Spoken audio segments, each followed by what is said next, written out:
Right now, you have a movie playing inside your head. It's an amazing multi-track movie. It has 3D vision and surround sound for what you're seeing and hearing right now. But that's just the start of it. Your movie has smell and taste and touch. It has a sense of your body, pain, hunger, orgasms. It has emotions, anger, and happiness. It has memories, like scenes from your childhood, playing before you. And it has this constant voiceover narrative in your stream of conscious thinking. At the heart of this movie is you, experiencing all this directly. This movie is your stream of consciousness, the subjective experience of the mind and the world. Consciousness is one of the fundamental facts of human existence. Each of us is conscious. We all have our own inner movie. You, and you, and you.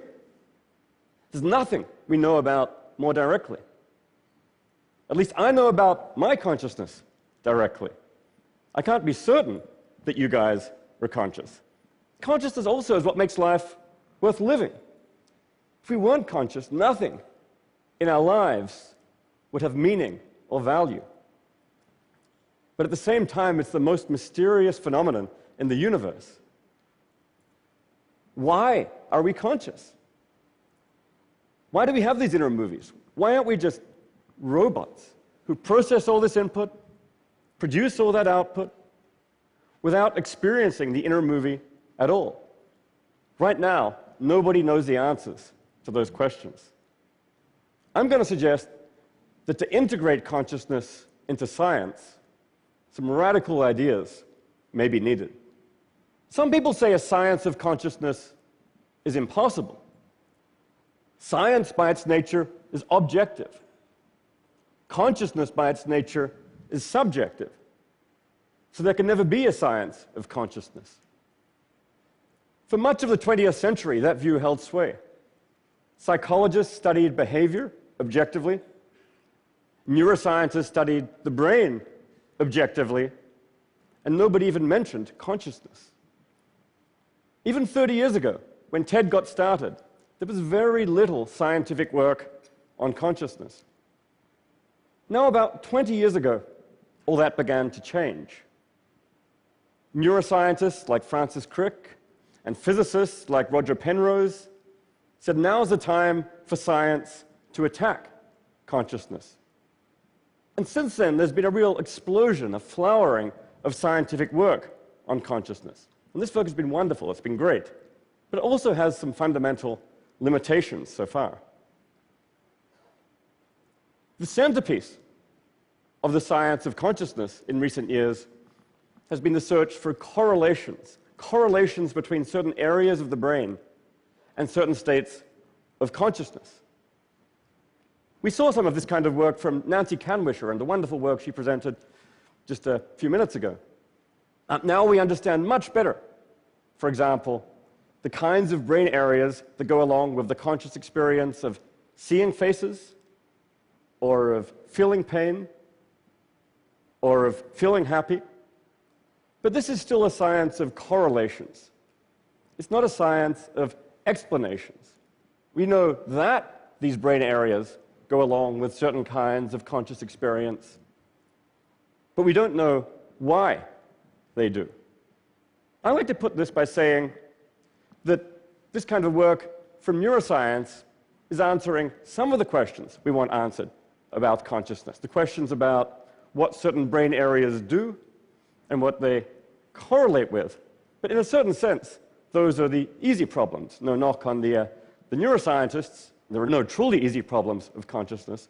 But it doesn't address the real mystery at the core of this subject. Why is it that all that physical processing in a brain should be accompanied by consciousness at all?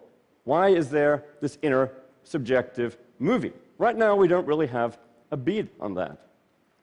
Now you might say, let's just give neuroscience a few years. It'll turn out to be another emergent phenomenon, like traffic jams, like hurricanes, like life, and we'll figure it out.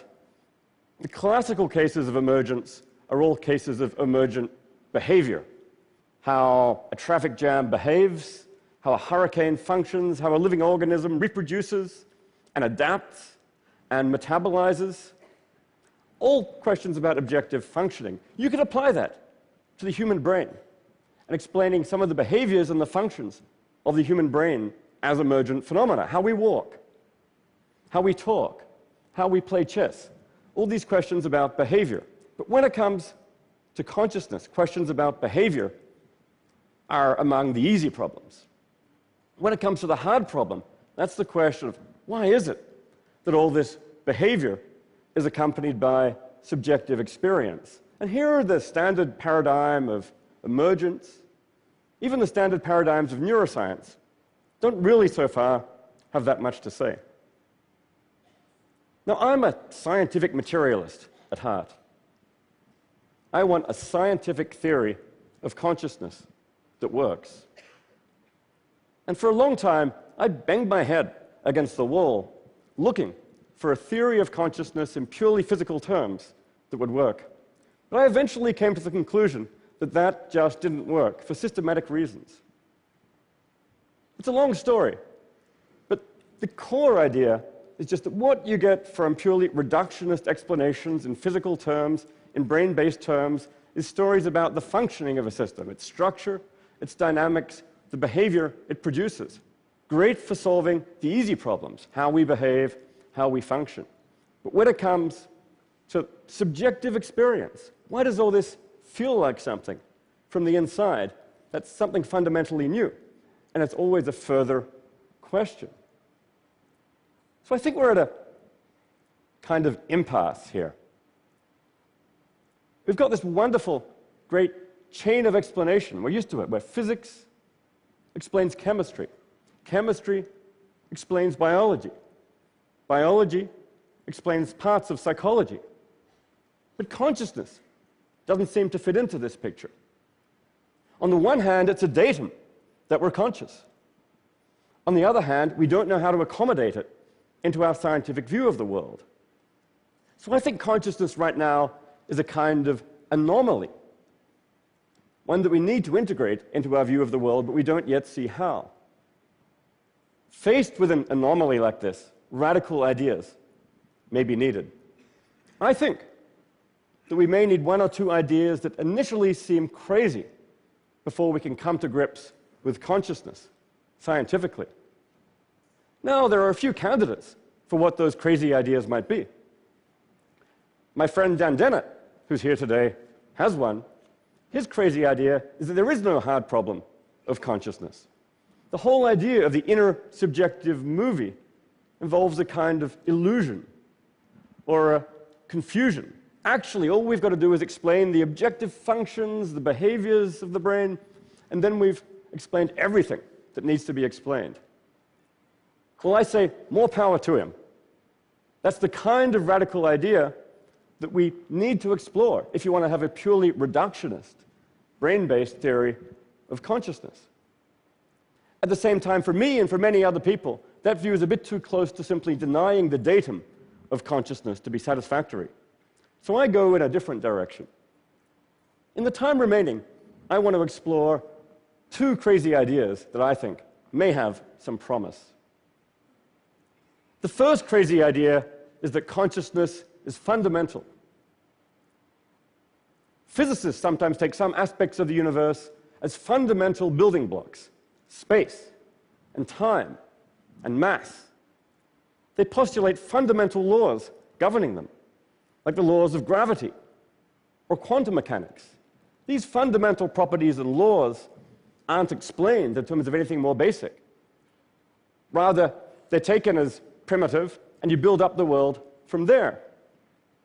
Now, sometimes the list of fundamentals expands. In the 19th century, Maxwell figured out that you can't explain electromagnetic phenomena in terms of the existing fundamentals, space, time, mass, Newton's laws. So he postulated fundamental laws of electromagnetism and postulated electric charge as a fundamental element that those laws govern.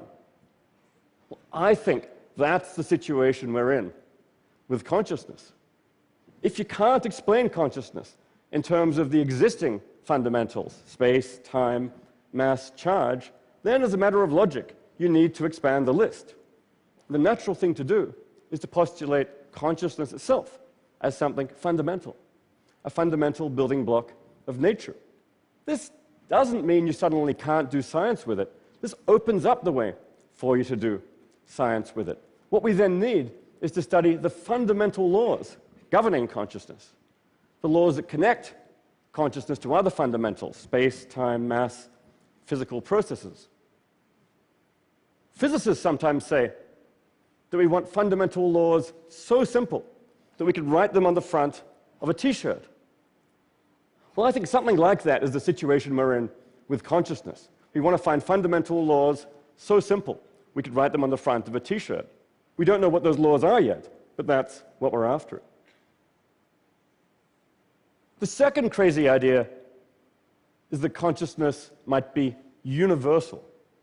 Every system might have some degree of consciousness. This view is sometimes called panpsychism.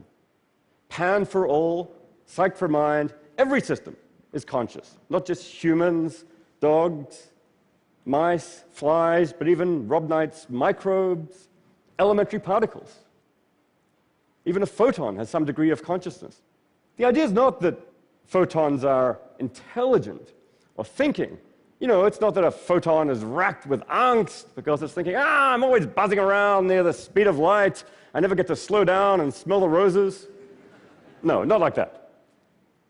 But the thought is maybe photons might have some element of raw subjective feeling, some primitive precursor to consciousness. This may sound a bit kooky to you. I mean, why would anyone think such a crazy thing? Some motivation comes from the first crazy idea, that consciousness is fundamental. If it's fundamental, like space and time and mass, it's natural to suppose that it might be universal too, the way they are. It's also worth noting that although the idea seems counterintuitive to us, it's much less counterintuitive to people from different cultures, where the human mind is seen as much more continuous with nature. A deeper motivation comes from the idea that perhaps the most simple and powerful way to find fundamental laws connecting consciousness to physical processing is to link consciousness to information. Wherever there's information processing, there's consciousness. Complex information processing, like in a human, complex consciousness. Simple information processing, simple consciousness. A really exciting thing is in recent years, a neuroscientist, Giulio Tononi, has taken this kind of theory and developed it rigorously with a mathematical theory. He has a mathematical measure of information integration, which he calls phi, measuring the amount of information integrated in a system. And he supposes that phi goes along with consciousness. So in a human brain, incredibly large amount of information integration, high degree of phi, a whole lot of consciousness. In a mouse, medium degree of information integration, still pretty significant, pretty serious amount of consciousness. But as you go down to worms, and microbes, particles, the amount of phi falls off. The amount of information integration falls off, but it's still non-zero. On Tononi's theory, there's still going to be a non-zero degree of consciousness. In effect, he's proposing a fundamental law of consciousness. High phi, high consciousness.